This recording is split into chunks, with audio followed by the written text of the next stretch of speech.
الحمد لله رب العالمين والصلاة والسلام على أشرف الأنبياء والمرسلين وعلى آله وأصحابه أجمعين ومن تبعهم بإحسان إلى يوم الدين أما بعد. محترم حضرات، کل میں نے عرض کیا تھا کہ موت کوئی گھبرانے کی چیز نہیں اور نہ وہ گھبرانے سے بھاگ جائے گی. قرآن کریم کہتا ہے اینما تکونوا یدرککم الموت ولو کنتم فی بروج مشیدہ، تم جہاں کہیں بھی رہو موت تم کو ضرور آ پکڑے گی، اگرچہ تم مضبوط قسم کے محلات ہی میں کیوں نہ ہو.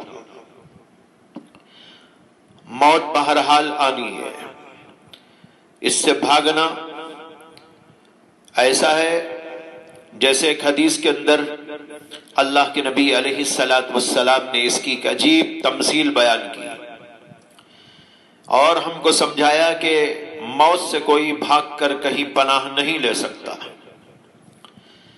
حدیث یہ ہے کہ ایک دفعہ اللہ کے نبی علیہ السلام نے فرمایا کہ موت سے بھاگنے والے کی مثال ایسی ہے جیسے لومڑی نے زمین سے قرض لے لیا تھا، تو زمین نے ایک بار لومڑی سے مطالبہ کیا کہ وہ اس کا قرض چکائے. جب زمین نے اپنا قرض مانگا تو وہ لومڑی بھاگنے لگی. بھاگتے بھاگتے بہت دور نکل گئی اور اس لیے بھاگ گئی کہ میں زمین سے چھٹکارا پالوں اور زمین میرے سے مطالبہ نہ کر سکے. جب لومڑی بہت دور تک بھاگ کر سست ہو گئی اور ہانپنے لگی تو کھڑی ہو گئی، اور ایک روایت میں ہے کہ وہ اپنے گھر میں داخل ہو گئی. تو زمین کہاں جانے والی تھی؟ زمین تو وہاں بھی موجود تھی پیروں کے نیچے. لہذا زمین نے پھر اس سے کہا کہ لاؤ میرا قرض. تو پھر وہ لومڑی بھاگنے لگی، بہت دور بھاگ کر ہانپتے ہوئے کھڑی ہو گئی، یہاں تک کہ اس کی سانس پھولنے لگی اور وہ مر گئی. اس حدیث پاک میں اللہ کے نبی علیہ السلام نے زمین کی مثال دے کر یہ سمجھایا ہے کہ جس طرح زمین سے کوئی بھاگ نہیں سکتا، زمین ہر جگہ قدم کے نیچے موجود، اسی طریقے سے موت سے بھی کسی کو مفر نہیں. اور لومڑی کی مثال اس لیے دی کہ لومڑی چالاکی میں اور شکاری کو فریب دینے میں مشہور جانور ہے. بتانا چاہتے ہیں کہ ایسی چالاکی بھی یہاں کام نہیں آئے گی جیسے وہاں لومڑی کو کام نہیں آئی. اسی طریقے پر کوئی چال بازی کرتے ہوئے موت سے راہ فرار اختیار نہیں کر سکتا. الغرض موت سے کسی کو مفر نہیں. لیکن اب سوال یہ ہے کہ کرنا کیا ہے؟ بھائیو، اس میں سب سے پہلے یہ کام ہے کہ موت کی تیاری کی جائے اور آخرت کی تیاری کی جائے. یہ ہے اصل کام جس کو ہمیں اور آپ کو سب کو کرنا ہے. آج ہم موت کی تیاری کا ذکر کرتے ہیں. موت کی تیاری کے لیے سب سے پہلے موت کی یاد کرنا ہے، اس کا استحضار کرنا ہے، دل کے اندر یہ بات اچھی طرح بٹھا لینا ہے کہ کسی بھی وقت موت مجھ کو آ سکتی ہے. اسی لیے بہت سی احادیث کے اندر حکم دیا گیا ہے کہ موت کو یاد کرو، بلکہ موت کو کثرت کے ساتھ میں یاد کرو، اور اس کی فضیلتیں بھی بیان کی گئی. چنانچہ ایک حدیث میں آتا ہے کہ اللہ کے نبی علیہ السلام نے ارشاد فرمایا اکثروا ذکر حازم اللذات الموت. لذتوں کو ختم کر دینے والی اور لذتوں پر پانی پھیر دینے والی چیز یعنی موت کو کثرت کے ساتھ میں یاد کرو. اس میں موت کو کثرت سے یاد کرنے کا حکم دیا اور موت کو حازم اللذات فرمایا. حازم اللذات کا مطلب ہے لذتوں کو ختم کر دینے والی، لذتوں پر پانی پھیر دینے والی، کیونکہ موت انسان کی دنیاوی لذتوں پر پانی پھیر دیتی ہے اور ان کو ختم کر دیتی ہے.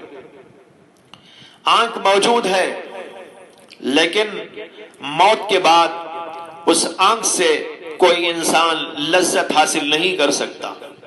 زبان موجود ہے لیکن موت کے بعد انسان اس زبان سے کوئی لذت محسوس نہیں کر سکتا۔ ہاتھ موجود ہے، پیر موجود ہے، کان موجود ہے، سب کچھ موجود ہے، اور دنیا میں رہتے ہوئے موت سے پہلے ان چیزوں کو وہ مختلف قسم کی لذتوں کو حاصل کرنے کے لیے استعمال کیا کرتا تھا، لیکن جو ہی موت آتی ہے تو موت ساری لذتوں پر پانی پھیر دیتی ہے۔ سارے اعضاء موجود ہیں لیکن اس کے اندر اب ایسی قوت موجود نہیں ہے کہ جس کی وجہ سے ان چیزوں سے وہ لذت حاصل کر سکے۔ موت کے بعد کیا کسی کو کھانا دیا جائے تو وہ کھانے کا مزہ محسوس کرے گا؟ پانی کا اس کو مزہ آئے گا؟ انسان جو خواہشات کا خوگر تھا اس کو موت کے وقت اگر وہ چیزیں دی جائیں تو کیا اس کو ان میں مزہ آئے گا؟ نہیں آئے گا، کیونکہ موت نے ان سب چیزوں کو ختم کر دیا اور پانی پھیر دیا ہے۔ بہرحال اس کے اندر حکم دیا گیا ہے اللہ کے نبی علیہ السلام کی طرف سے کہ حازم اللذات یعنی لذتوں پر پانی پھیر دینے والی چیز یعنی موت کو کثرت کے ساتھ میں یاد کرو۔ امام سیوطی رحمت اللہ علیہ لکھتے ہیں کہ بعض علماء نے فرمایا کہ موت کو یاد کرنے سے 3 خوبیاں اور بزرگیاں ملتی ہیں۔ ایک تو یہ کہ جلدی سے توبہ کی توفیق نصیب ہوتی ہے۔ جب آدمی موت کو یاد کرتا ہے تو سوچتا ہے کہ بھئی موت آ سکتی ہے تو اس لیے توبہ کروں، استغفار کروں، اپنے گناہوں سے باز آؤں، اللہ کو منا لوں۔ ایک تو یہ بات اس کو نصیب ہوتی ہے۔ دوسرے یہ کہ تھوڑے سے رزق پر قناعت کرنے کی عادت پڑتی ہے، اس لیے کہ جب انسان یہ سمجھتا ہے کہ موت تو کبھی بھی آ سکتی ہے تو جو ملا اسی کو لے کر زندگی گزارے گا۔ وہ لمبی لمبی آرزویں نہیں کرے گا، وہ لمبے لمبے پلان نہیں بنائے گا، وہ 10-10 20-20 اور 50-50 سال کے لمبے لمبے منصوبے نہیں تیار کرے گا۔ اس لیے تھوڑے سے رزق پر کفایت کرنے کی عادت ہو جائے گی۔ اور تیسرے یہ کہ عبادت میں خوشی اور فرحت محسوس ہوگی۔ موت کو یاد کرے اور پھر نماز پڑھ کے دیکھے، نماز میں لذت آئے گی، نماز میں مزہ آئے گا، ذکر کر کے دیکھے تو اس کے اندر مزہ اور لذت اور فرحت محسوس ہوگی۔ اسی طریقے پر تمام عبادتوں کے اندر علامہ سیوطی لکھتے ہیں کہ اس کے برخلاف جو لوگ موت سے غافل ہوتے ہیں ان کے حصے میں 3 برائیاں آتی ہیں۔ پہلی برائی تو یہ کہ توبہ میں تاخیر ہوتی رہتی ہے، اس لیے کہ جب اسے موت ہی یاد نہیں اور وہ سمجھتا ہے کہ ابھی تو بہت مجھ کو جینا ہے، وہ کہے گا کل نماز پڑھوں گا، پرسوں شروع کروں گا، ذکر کی بات آئے، تلاوت کی بات آئے، کوئی نیکی کی بات آئے، کوئی عبادت کی بات آئے تو وہ ان سب چیزوں کو آگے آگے کرتا رہتا ہے اور ٹالتا رہتا ہے، اور کل کل کہہ کر یہاں تک کہ ایک دن ایسا آتا ہے کہ اس کے سامنے موت کھڑی ہوئی ہوتی ہے۔ دوسری برائی اس کو یہ ہوتی ہے کہ تھوڑے سے رزق پر اس کی کفایت نہیں ہوتی، وہ لمبے لمبے منصوبے بناتا ہے اور پتہ نہیں کہاں سے کہاں تک کے منصوبے بناتا ہے، اور اس کے لیے حلال حرام جو ملے اس کو حاصل کرنے کی کوشش کرتا ہے، تو رزق پر قناعت نہیں کرتا جو اللہ اس کو دیتا ہے بلکہ اس سے آگے بڑھنے کی کوشش کرتا ہے۔ اور تیسری برائی اس کے حق میں یہ ہوتی ہے کہ عبادت اور نیکی میں سستی اور غفلت پیدا ہو جاتی ہے۔ وہ سوچتا ہے کہ کل پڑھوں گا، پرسوں پڑھوں گا، اور پڑھنے بیٹھ بھی جاتا ہے، نماز کے لیے کھڑا بھی ہو جاتا ہے تو اس کا دل اس کے اندر نہیں لگتا، اسے مزہ نہیں آتا اور اس کے اندر کوئی کیفیت اس کو محسوس نہیں ہوتی۔ امام سیوطی نے حضرت ابراہیم التیمی رحمہ اللہ کا یہ قول نقل کیا ہے کہ انہوں نے ارشاد فرمایا کہ 2 چیزوں نے مجھ سے دنیا کی لذت کو ختم کر دیا۔ کہتے ہیں کہ 2 چیزوں کی یاد نے، 2 چیزوں نے مجھ سے دنیا کی لذتوں کو ختم کر دیا، ایک موت کی یاد نے اور دوسرے اللہ کے سامنے کھڑے ہو کر جواب دینے کی یاد نے۔ جب انسان یہ سوچے گا کہ موت آنے والی ہے اور پھر یہ سوچے گا اللہ کے سامنے جا کر مجھ کو جواب دینا ہے، اللہ کے سامنے کھڑا ہونا ہے، تو پھر اسے دنیا میں کیا مزہ آئے گا۔ سلف صالحین میں موت کا ذکر و تذکرہ کرنے کا معمول رہا تاکہ موت کی یاد سے غفلت نہ ہو جائے۔ حتیٰ کہ حضرت ابو درداء رضی اللہ تعالیٰ عنہ کا عجیب معمول کتابوں کے اندر ذکر کیا گیا ہے کہ وہ قبرستان میں جا کر بیٹھ جایا کرتے تھے۔ لوگوں نے ان سے پوچھا کہ آپ قبرستان کیوں جا کر بیٹھ جاتے ہیں؟ حضرت ابو درداء رضی اللہ تعالیٰ عنہ نے جواب دیا کہ اجلس الی قوم یذکروننی معادی وان قمت عنہم لم یغتابونی۔ انہوں نے کہا کہ میں اس لیے قبر والوں کے پاس جا کر بیٹھتا ہوں کہ وہ مجھے میری آخرت یاد دلاتے ہیں۔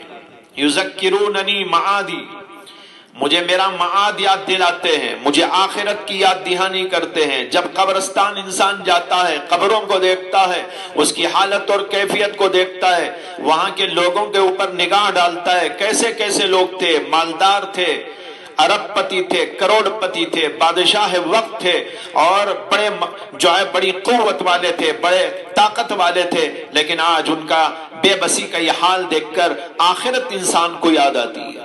انہوں نے کہا کہ میں اس لیے قبر والوں کے پاس جا کر بیٹھتا ہوں کہ وہ مجھے میری آخرت یاد دلاتے ہیں، اور جب میں ان کے پاس سے اٹھ کر آ جاتا ہوں تو وہ میری غیبت نہیں کرتے۔ دنیا والوں کا حال یہ ہے کہ آپ بیٹھیں گے تو دنیا کی باتیں کریں گے، آخرت کی بات کم کرنے والے بہت کم، دنیا کا بکھیڑا، ادھر کی ادھر کی باتیں، نیوز پر نیوز، نیوز پر نیوز، کوئی امریکہ کی نیوز ہے، کوئی عربستان کی نیوز ہے، اور کوئی جرمنی کی نیوز ہے، اور پتہ نہیں کہاں کہاں کی نیوز ہے، بس نیوز بتا رہے ہیں، ادھر کی ادھر کی خبریں سنا رہے ہیں یا غیبتیں کر رہے ہیں۔ لیکن بھائیو، قبرستان جانے والے کو آخرت یاد دلانے والے وہاں موجود ہیں، قبر والے لوگ آخرت کی یاد دہانی کرتے ہیں، اور جب وہاں سے اٹھ کے آ جائیں تو وہ غیبت نہیں کرتے۔ دنیا والوں کا حال یہ ہے کہ بیٹھیں گے، باتیں کریں گے، اور جب انسان اٹھ کے چلے جائیں گے تو ایک دوسرے کی غیبت میں مبتلا ہو جائیں گے۔ اور انہوں نے کہا میں اس لیے یہاں جا کے بیٹھتا ہوں کہ لوگ قبر والے مجھے آخرت کی یاد دہانی کرتے ہیں، اور جب میں ان کے پاس سے اٹھ کر آ جاتا ہوں تو وہ میری غیبت نہیں کرتے۔ دیکھیے کہ موت کو یاد رکھنے کے لیے اور آخرت کو مستحضر کرنے کے لیے حضرت ابو درداء یہ کام کیا کرتے تھے۔ نیز سلف صالحین سے منقول ہے کہ وہ اپنی مجلسوں میں، بیانوں میں مستقل طور پر موت کا، آخرت کا، قیامت کا تذکرہ کیا کرتے تھے۔ حضرت اشعث ایک تابعی ہیں، وہ کہتے ہیں کہ ہم حسن بصری رحمت اللہ علیہ کی خدمت میں جایا کرتے تھے، ان کی مجلس واعظ کے اندر شریک ہوتے تھے۔ ان کے ہاں تو بس دوزخ کا ذکر رہا کرتا، قیامت کا ذکر ہوتا، موت کا تذکرہ ہوتا، یا ان کی پوری مجلس اسی پر مشتمل ہوتی تھی، آخرت کے تذکرے پر، موت کے تذکرے پر، جنت دوزخ کے تذکرے پر۔ اسی طرح حضرت عمر بن عبدالعزیز رحمت اللہ علیہ کے بارے میں احیاء العلوم کے اندر لکھا ہے کہ وہ ہر رات اپنے علاقے کے علماء کو، بزرگوں کو جمع کرتے تھے اپنے پاس، اور ان میں موت اور آخرت اور قیامت کا مذاکرہ ہوتا تھا، اور یہ مذاکرہ بھی کس شان کا ہوتا تھا۔ روایت میں الفاظ ہیں ثم یرکون کأن بین ایدیہم جنازہ، کہتے ہیں کہ وہ لوگ آخرت کا، موت کا تذکرہ کر کے رونے لگتے تھے، ایسا روتے گویا کہ ان کے سامنے جنازہ رکھا ہوا ہو، غم کے بارے۔ اسی طرح موت کا تذکرہ کر کے، آخرت کا تذکرہ کر کے لوگ روتے اور رو رو کر ہچکیاں بن جاتے تھے۔ الغرض ہمیں موت کا حکم، موت کو یاد کرنے کا حکم دیا گیا ہے، اور سلف صالحین حضرات اس پر عمل کرتے تھے، اور اس کا اثر یہ ہے کہ دنیا کی لذتیں بیکار معلوم ہوتی ہیں جب انسان موت کو یاد کرتا ہے، بلکہ بدمزہ معلوم ہوتی ہے۔ واقعی موت کی یاد ہی ایسی چیز ہے کہ اگر دل سے کسی نے اس کو یاد کیا تو اس کا دل متاثر ہوئے بغیر نہیں رہ سکتا۔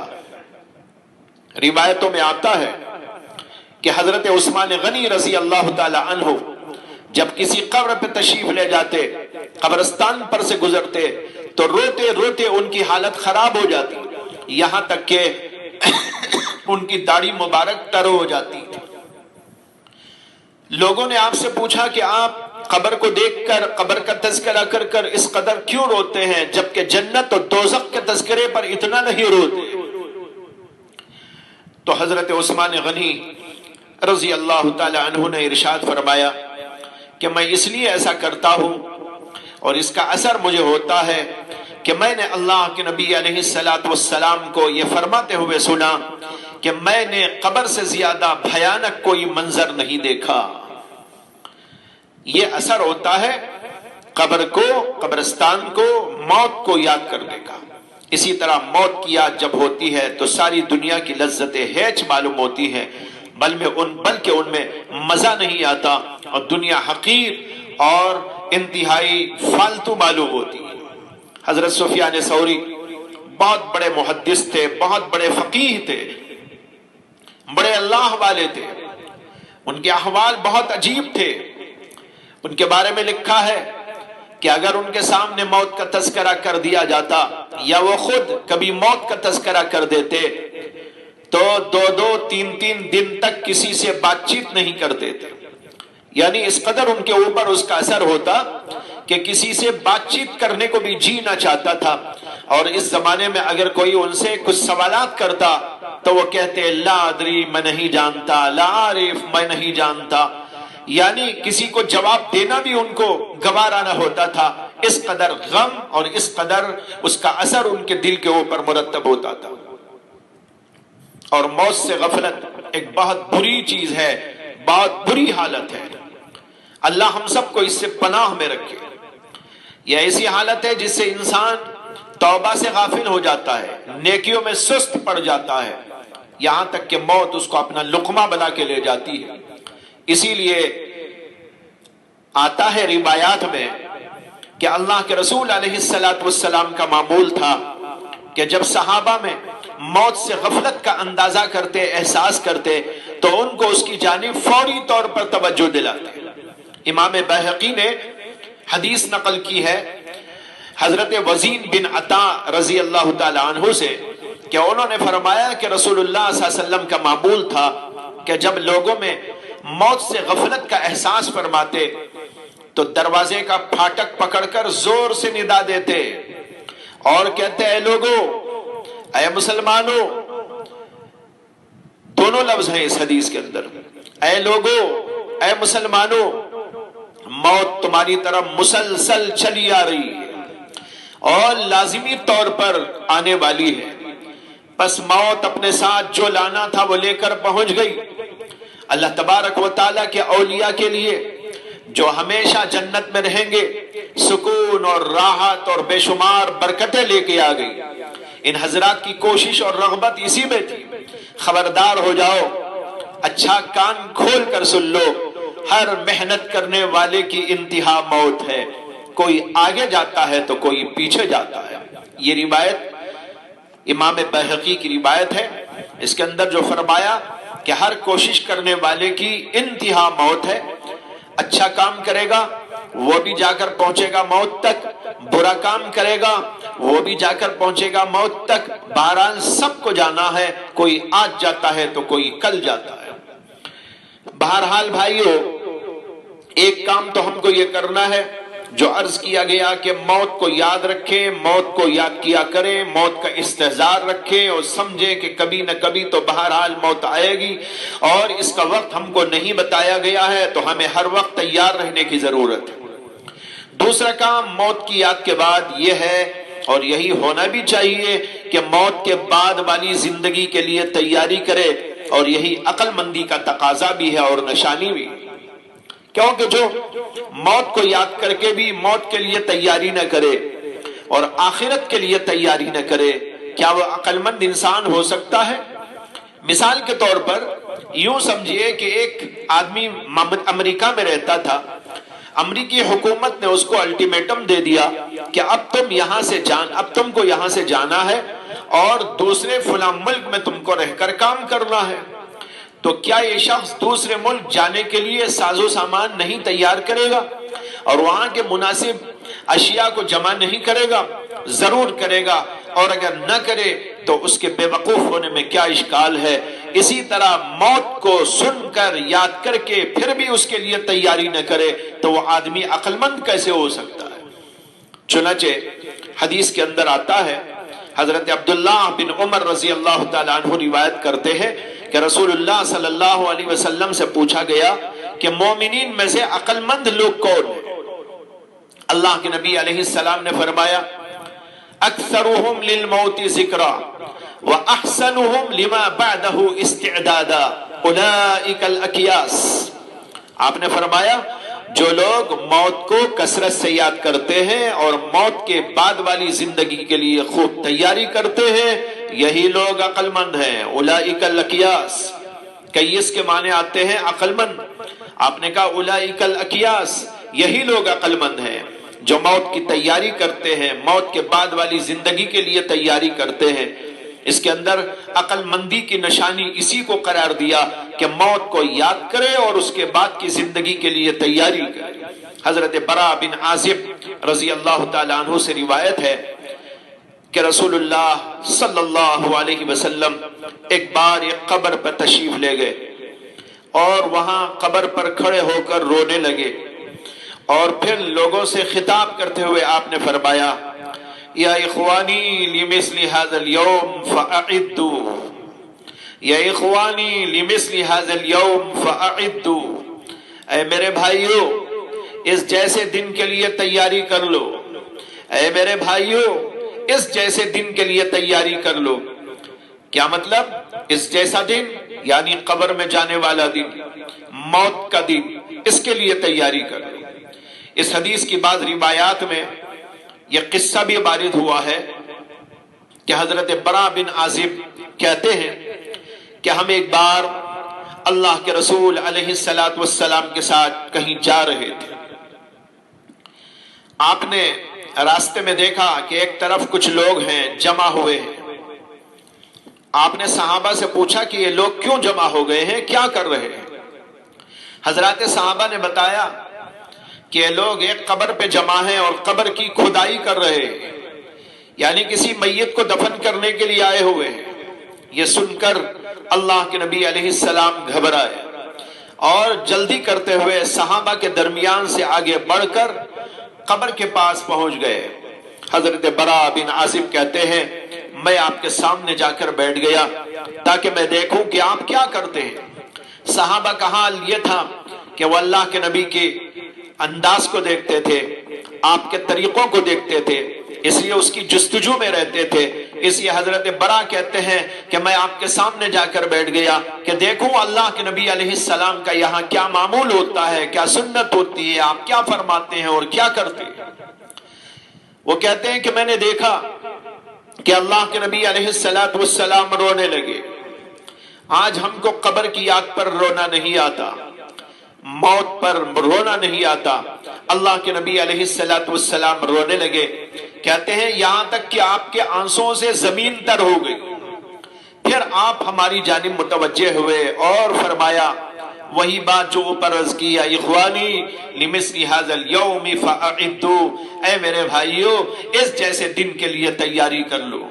ان احادیث میں غور کیجئے کہ اللہ کے رسول علیہ السلام ہم کو حکم دے رہے ہیں کہ موت کو یاد کرو اور کثرت سے یاد کرو۔ یہ حکم بھی دے رہے ہیں کہ موت کے بعد والی زندگی کے لیے تیاری کرو، اور جو موت کے لیے اور موت کے بعد والی زندگی کے لیے تیاری کرتے ہیں وہ عقل مند لوگ ہیں، اور جو لوگ اس کی تیاری نہیں کرتے وہ بڑے بے عقل لوگ ہیں۔ جو لوگ اس پر عمل کرتے ہیں ان کا حال کیا ہوتا ہے، وہ کیسے بندے ہوتے ہیں۔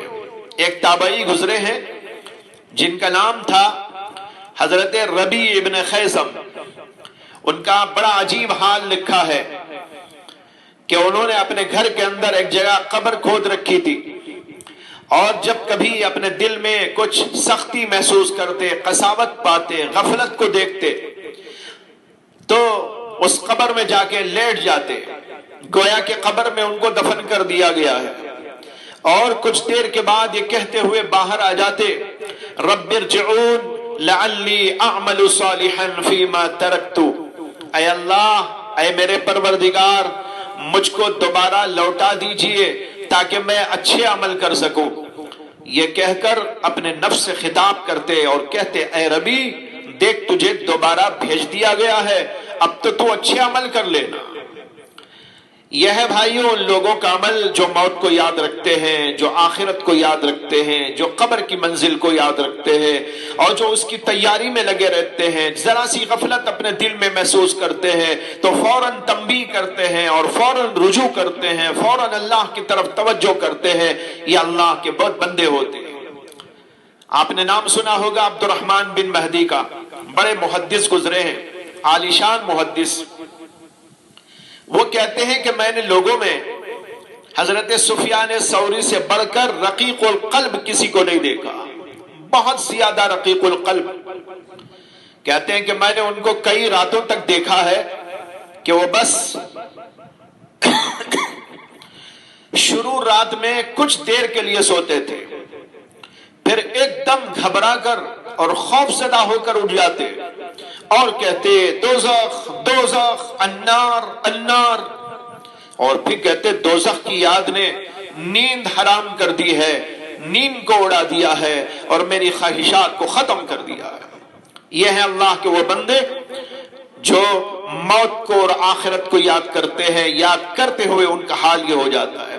اور سنیے، حضرت ابو سلیمان نے مشہور اور معروف تابعی جو حضرت ابن عباس رضی اللہ عنہ کے بڑے شاگرد تھے، جن کا نام تھا حضرت امام طاؤس، ان کے بارے میں فرمایا کہ امام طاؤس اپنے بچھونے پر لیٹتے یعنی رات میں، اور اس طرح اپنے بچھونے پر تل ملاتے اور بے چین ہوتے جیسے کسی دانے کو توے پر ڈالا جائے تو وہ بھننے کے وقت میں تل ملاتا ہے۔ اللہ اکبر۔ پھر ایک دم اچھل کر بیٹھ جاتے اور کعبے کی جانب چہرہ کر لیتے اور صبح تک اسی حالت میں رہتے، یعنی ذکر میں، اذکار میں، اللہ کی طرف توجہ میں لگے رہتے تھے۔ اور پھر کہتے طیرہ ذکر جہنم نوم العابدین، طیرہ ذکر جہنم نوم العابدین، جہنم کی یاد نے عابدین کی نیند کو اڑا دیا ہے۔ بھائیو، یہ ہے اللہ والوں کا طرز عمل جو آخرت کی تیاری کرتے ہیں۔ ایسا نہیں سو جاتے کہ وہ غافل ہو، ایسا نہیں کھاتے اور پیتے کہ انہیں آخرت یاد نہ ہو، وہ اس طرح کی زندگی نہیں کرتے کہ بس وہ دنیا ہی کی فکر میں لگے رہے اور دنیا ہی کے کام کرتے رہے، بلکہ ہر وقت ان کو اس بات کی جستجو ہوتی ہے کہ ہم آخرت کے لیے کیا تیاری کریں۔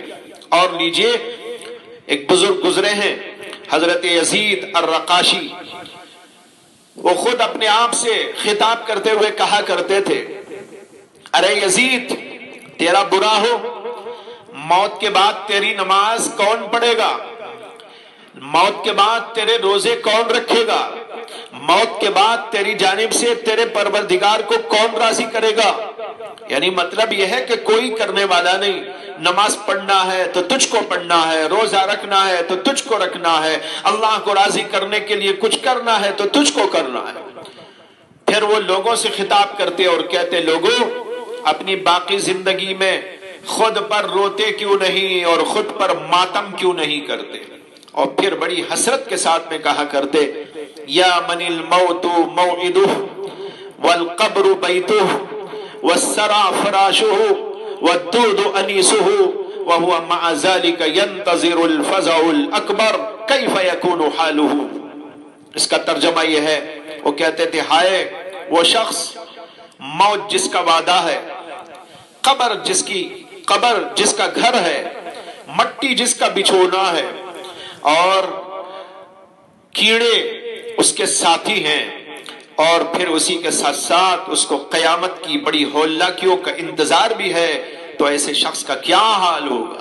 یعنی وہ خود اپنا حال یہ بیان کر رہے ہیں کہ جو آدمی یہ سمجھتا ہو کہ موت اس کا وعدہ ہے، قبر اس کی منزل ہے، اور بچھونا اس کا مٹی ہے، اور کیڑے وہ اس کے انیس اور ساتھی ہیں، اور پھر قیامت کو یاد بھی کرنا ہے، تو اس کا حال کیا ہو سکتا ہے؟ ذرا اندازہ کر لو۔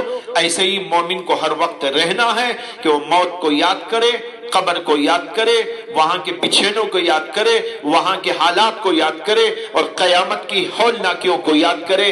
اس طرح مومن کی زندگی ہونی چاہیے۔